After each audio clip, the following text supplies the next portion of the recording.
नमस्कार। श्री जगदम्बाई दुर्गा दिव्यै नमः। श्री नवरात्रि की हार्दिक शुभकामनाएं। अथ श्री दुर्गा सप्तशती से मैं माँ भगवती के प्रथम चरित्र को हिंदी में आपको सुनाऊंगी।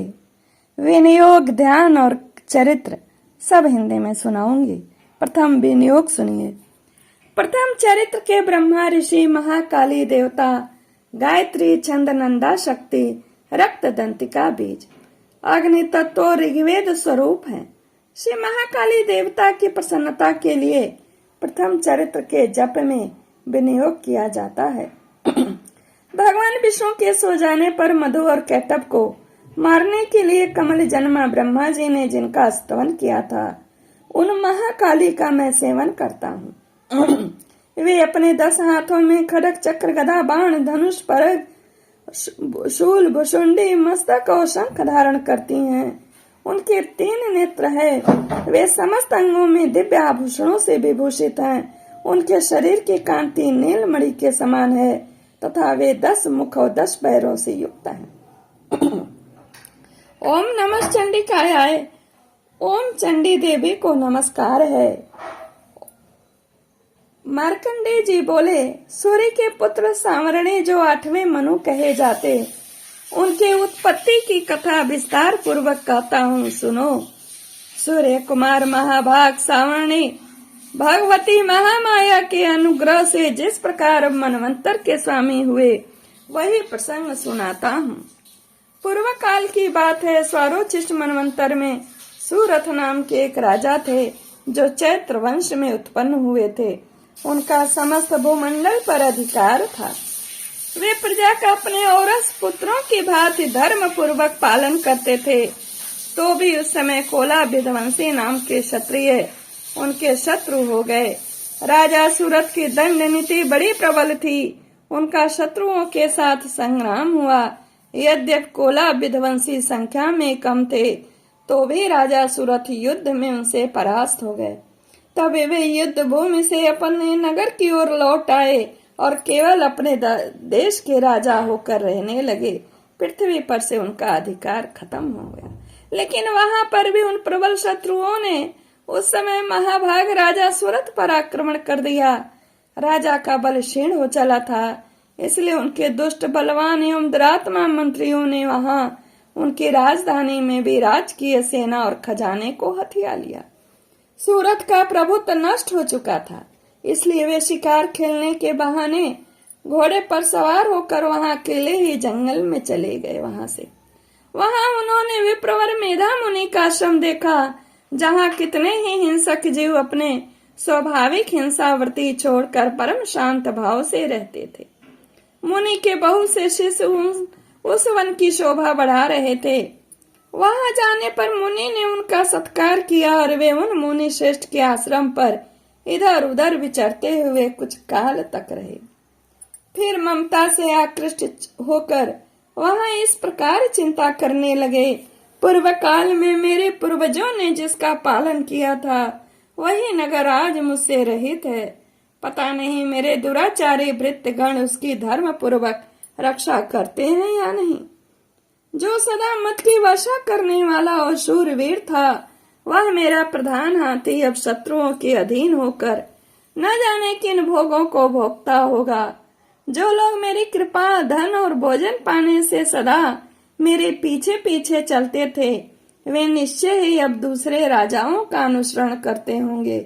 उन अपव्ययी लोगों के द्वारा सदा खर्च होते रहने के कारण अत्यंत कष्ट से जमा किया हुआ मेरा वह खजाना खाली हो जाएगा। ये तथा और भी कई बातें राजा सूरत निरंतर सोचते रहते थे। एक दिन उन्होंने वहां विप्रवर मेधा के आश्रम के निकट एक वैश्य को देखा और उससे पूछा, भाई तुम कौन हो? यहाँ तुम्हारे आने का क्या कारण है? तुम क्यों शोकग्रस्त और अनमने से दिखाई देते हो? राजा सूरत का यह प्रेम पूर्वक कहा हुआ वचन सुनकर वैश्य ने विनीत भाव से उन्हें प्रणाम करके कहा। वैश्य बोला, राजन, मैं धनियों के कुल में उत्पन्न एक वैश्य हूँ। मेरा नाम समाधि है। मेरे दुष्ट स्त्री पुत्रों ने धन के लोभ से मुझे घर से बाहर निकाल दिया। मैं इस समय धन, स्त्री और पुत्रों से वंचित हूँ। मेरे विश्वसनीय बंधुओं ने मेरा ही धन लेकर मुझे दूर कर दिया है, इसलिए दुखी होकर मैं वन में चला आया हूँ। यहाँ रहकर मैं इस बात को नहीं जानता कि मेरे पुत्रों की, स्त्री की और स्वजनों की कुशल है या नहीं। इस समय घर में वे कुशल से रहते हैं अथवा उन्हें कोई कष्ट है। वे मेरे पुत्र कैसे हैं? क्या वे सदाचारी हैं अथवा दुराचारी हो गए? राजा ने पूछा, जिन लोभी स्त्री पुत्र आदि धन के कारण तुम्हें घर से निकाल दिया, उन्हीं के प्रति तुम्हारे चित्त में इतना स्नेह का बंधन क्यों? वैश्य बोला, आप मेरे विषय में जैसी बात कहते हैं वह सब बिल्कुल ठीक है, किंतु क्या करूं? मेरा मन निष्ठुरता नहीं धारण करता। जिन्होंने धन के लोभ में पड़कर पिता के प्रति स्नेह, पति के प्रति प्रेम तथा आत्मीय जन के प्रति अनुराग को तिलांजलि दे मुझे घर से निकाल दिया है, उन्हीं के प्रति मेरे हृदय में इतना स्नेह क्यों है? महामते, गुणहीन बंधुओं के प्रति भी जो मेरा चित्त इस प्रकार प्रेम मग्न हो रहा है, यह क्या है? इस बात को भी मैं जानकर भी नहीं जान पाता। उनके लिए मैं लंबी लंबी सांसें ले रहा हूँ। मेरा हृदय अत्यंत दुखित हो रहा है। उन लोगों में प्रेम का सर्वथा मेरे प्रति अभाव है, तो भी उनके प्रति जो मेरा मन निष्ठुर नहीं हो पाता, उसके लिए क्या करूं? मार्कंडेय जी कहते हैं, ब्राह्मण, तदंतर राजाओं में श्रेष्ठ सुरथ और वह समाधि नामक वैश्य दोनों साथ साथ मेधा मुनि की सेवा में उपस्थित हुए और उनके साथ यथा योग्य न्याय अनुकूल विनय पूर्ण वर्ताव करके बैठे। तत्पश्चात वैश्य और राजा ने कुछ वार्तालाप आरंभ किया। राजा ने कहा, भगवान, मैं आपसे एक बात पूछना चाहता हूँ, उसे बताइए। मेरा चित्त अपने अधीन न होने के कारण वह बात मेरे मन को बहुत दुख देती है। जो राज्य मेरे हाथ से चला गया, उसमें और उसके संपूर्ण अंगों में मेरी ममता क्यों बनी हुई है? मुनि श्रेष्ठ यह जानते हुए भी कि वह मेरा नहीं है, अज्ञानी की बात मुझे इसके लिए दुख होता है। यह क्या है? और इधर यह वैश्य भी घर से अपमानित होकर आया है। इसके पुत्र, स्त्री और भृत्यों ने इसे छोड़ दिया। स्वजनों ने भी इसका परित्याग कर दिया है, तो भी यह उनके प्रति अत्यंत हार्दिक स्नेह रखता है। यह इस प्रकार यह तथा मैं दोनों ही बहुत दुखी हैं। जिसमें प्रत्यक्ष दोष देखा गया, उस विषय के लिए भी हमारे मन में ममता जनित आकर्षण पैदा हो रहा है। महाभाग, हम दोनों समझदार हैं, तो भी हम में जो मोह पैदा हुआ, यह क्या है? विवेक शून्य पुरुष की भांति मुझमें और इसमें भी यह मूर्ता प्रत्यक्ष दिखाई देती है। ऋषि कहते हैं, बोले, महाभाग, विषय मार्ग का ज्ञान सब जीवों को है। इसी प्रकार विषय भी सबके लिए अलग अलग है।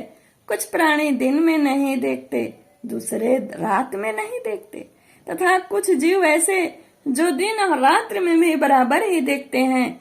यह ठीक है कि मनुष्य समझदार होते हैं, किंतु केवल वे ही ऐसे नहीं होते। पशु, पक्षी और मृग आदि सभी प्राणी समझदार होते हैं। मनुष्यों की समझ भी वैसे ही होती है जैसे उन मृग और पक्षियों की होती है, तथा जैसे मनुष्यों की होती है वैसे उन मृग पक्षी आदि की होती है। यह तथा अन्य बातें भी प्रायः मनुष्य और पक्षियों दोनों में समान है। समझ होने पर भी इन पक्षियों को तो देखो, वे स्वयं भूख से पीड़ित होते हुए भी मोहवश बच्चों को चोंच में इतने चाव से अन्न के दाना डाल रहे हैं। नरश्रेष्ठ, क्या तुम नहीं देखते कि ये मनुष्य समझदार होते हुए भी लोभवश अपने लिए अपने द्वारा किए हुए उपकार का बदला पाने के लिए पुत्रों की अभिलाषा करते हैं। यद्यपि उन सब में समझ की कमी नहीं है, तथापि वे संसार की स्थिति, जन्म मरण की परंपरा बनाए रखने वाले भगवती महामाया के प्रभाव द्वारा ममतामय भंवर से युक्त मोह के गहरे गर्त में गिराए गए हैं। इसीलिए इसमें आश्चर्य नहीं करना चाहिए जगदीश्वर भगवान विष्णु की योग निद्रा रूपा जो भगवती महामाया है, उन्हीं से यह जगत मोहित हो रहा है। वे भगवती महामाया देवी ज्ञानियों के भी चित्त को बलपूर्वक खींचकर मोह में डाल देती हैं। वे इस संपूर्ण चराचर जगत की सृष्टि करती हैं तथा वे ही प्रसन्न होने पर मनुष्य को मुक्ति के लिए वरदान देती हैं। वे ही पर विद्या, संसार, बंधन और मोक्ष की हेतुभूता सनातनी देवी तथा संपूर्ण ईश्वरों की भी अधीश्वरी हैं। राजा ने पूछा, भगवान, जिन्हें आप महामाया कहते हैं, वे देवी कौन हैं? ब्रह्मन उनका आविर्भाव कैसे हुआ तथा उनके चरित्र कौन कौन हैं? ब्रह्मवेत्ताओं में श्रेष्ठ महर्षि उन देवी का जैसा प्रभाव हो, जैसा स्वरूप हो और जिस प्रकार प्रादुर्भाव हुआ हो, वह सब मैं आपके मुख से सुनना चाहता हूँ। ऋषि बोले, राजन, वास्तव में तो वे देवी नित्य स्वरूपा ही हैं। संपूर्ण जगत उन्हीं के रूप है तथा उन्होंने समस्त विश्व को व्याप्त कर रखा है। तथापि उनका प्राकट्य अनेक प्रकार से होता है, वह मुझसे सुनो। यद्यपि वे नित्य और अजन्मा है, तथापि जब देवताओं का कार्य सिद्ध करने के लिए प्रकट होती हैं, उस समय लोक में वे उत्पन्न हुई कहलाती हैं। कल्प के अंत में जब संपूर्ण जगत एकारणों में निमग्न हो रहा था और सबके प्रभु भगवान विष्णु शेषनाग की शैया बिछाकर योग निद्रा का शैले सो रहे थे, उस समय उनके कानों के मैल से दो भयंकर असुर उत्पन्न हुए, जो मद और कैटभ के नाम से विख्यात थे। वे दोनों ब्रह्मा जी का वध करने को तैयार हो गए।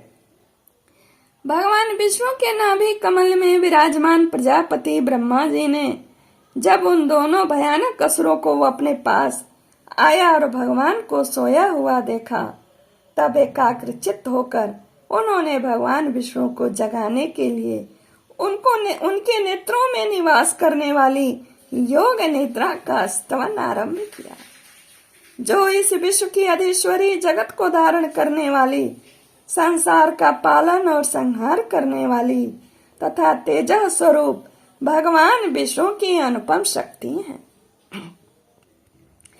उन्हीं भगवती निद्रा देवी की भगवान ब्रह्मा स्तुति करने लगे। ब्रह्मा जी ने कहा, देवी तुम्ही स्वाहा, तुम्ही स्वधा, तुम्ही वशटकार हो। स्वर भी तुम्हारे ही स्वरूप है, तुम्ही जीवन दायिनी सुधा हो।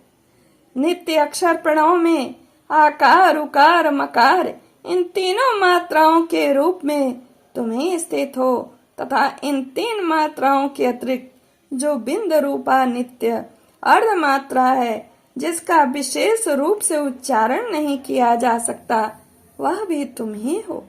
देवी तुम ही संध्या, सावित्री तथा परम जननी हो। देवी तुम ही इस विश्व ब्रह्मांड को धारण करती हो। तुमसे ही इस जगत की सृष्टि होती है, तुम्ही से इसका पालन होता है और सदा तुम ही कल्प के अंत में सबको अपना ग्रास बना लेती हो। जगन्मयी देवी, इस जगत की उत्पत्ति के समय तुम सृष्टि रूपा हो, पालन काल में स्थिति रूपा हो तथा कल्पांत के समय संहार रूप धारण करने वाली हो। तुम ही महाविद्या, महामाया, महामेधा, महास्मृति, महामोह रूपा महादेवी और महासुरी हो। तुम ही तीनों गुणों को उत्पन्न करने वाली सबकी प्रकृति हो। भयंकर काल रात्रि, महारात्रि और मोह रात्रि भी तुम्ही हो। तुम्ही श्री, तुम्ही ईश्वरी, तुम्ही ह्रीं, तुम्ही बोध स्वरूपा बुद्धि हो। लज्जा, पुष्टि, तुष्टि, शांति और क्षमा भी तुम्ही हो। तुम खड्ग धारणी, शूल धारणी, घोर रूपा तथा गदा, चक्र, शंख और धनुष धारण करने वाली हो। बाण, भुषुंडी और परिघ ये भी तुम्हारे अस्त्र हैं। तुम सौम्य और सौम्यतर हो। इतना ही नहीं, जितनी भी सौम्य और सुंदर पदार्थ हैं, उन सबकी अपेक्षा तुम अत्यधिक सुंदरी हो। पर और अपर, सबसे परे रहने वाली परमेश्वरी तुम ही हो। सर्वस्व रूपे देवी, कहीं भी सत असत रूप से जो कुछ वस्तुएं हैं और उन सबकी जो शक्ति है, वह तुम ही हो। ऐसी अवस्था में तुम्हारी स्तुति क्या हो सकती है? जो इस जगत की सृष्टि पालन और संहार करते हैं, उन भगवान को भी जब तुमने निद्रा के अधीन कर दिया, तब तुम्हारी स्तुति करने में यहाँ कौन समर्थ हो सकता है? मुझको, भगवान शंकर को तथा भगवान विष्णु को भी तुमने ही शरीर धारण कराया है, अतः तुम्हारी स्तुति करने की शक्ति किसमें है देवी? तुम तो अपने इन उदार प्रभावों से ही प्रशंसित हो। ये जो दोनों दुर्धर्ष असुर मधु और कैटव हैं, इनको मोह में डाल दो और जगदीश्वर भगवान विष्णु को शीघ्र ही जगा दो। साथ ही इनके भीतर इन दोनों महान असुरों को मार डालने की बुद्धि उत्पन्न कर दो।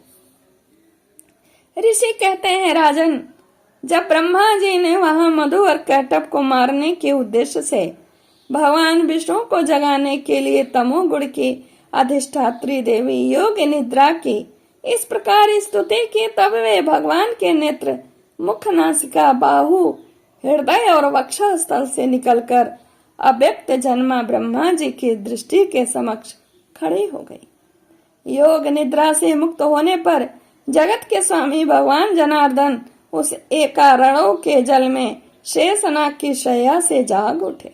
फिर उन्होंने उन दोनों असुरों को देखा। वे दुरात्मा मधु और कैटव अत्यंत बलवान तथा पराक्रमी थे और क्रोध से लाल आंखें किए ब्रह्मा जी को खा जाने के लिए उद्योग कर रहे थे। तब भगवान श्री हरि ने उठकर उन दोनों के साथ 5000 वर्षों तक केवल बाह्य युद्ध किया। वे दोनों भी अत्यंत बल के कारण उन्मत्त हो रहे थे। इधर महामाया ने भी उन्हें मोह में डाल रखा था। इसलिए वे भगवान विष्णु से कहने लगे, हम तुम्हारी वीरता से संतुष्ट हैं, तुम हम लोगों से कोई वर मांगो। श्री भगवान बोले, यदि तुम दोनों मुझ पर प्रसन्न हो तो अब मेरे हाथ से मारे जाओ। बस इतना सा ही मैंने वर मांगा, यहाँ दूसरे किसी वर से क्या लेना। ऋषि कहते हैं, इस प्रकार धोखे में आ जाने पर जब उन्होंने संपूर्ण जगत में जल ही जल देखा, तब कमल नयन भगवान से कहा, जहाँ पृथ्वी जल में डूबी हुई न हो, जहाँ सूखा स्थान हो, वहीं हमारा वध करो। ऋषि कहते हैं, तब तथास्तु कहकर शंख चक्र और गदा धारण करने वाले भगवान ने उन दोनों के मस्तक अपनी जांघ पर रखकर चक्र से काट डाले। इस प्रकार ये देवी महामाया ब्रह्मा जी की स्तुति करने पर स्वयं प्रकट हुई थी। अब पुनः तुमसे उनके प्रभाव का वर्णन करता हूँ, सुनो। वह दूसरे अध्याय में यानी मध्यम चरित्र में है। श्री मार्कंडेय पुराणे सर्वाणिक मनमंत्रे देवी महात्म्य प्रथम। ओम तत्सत।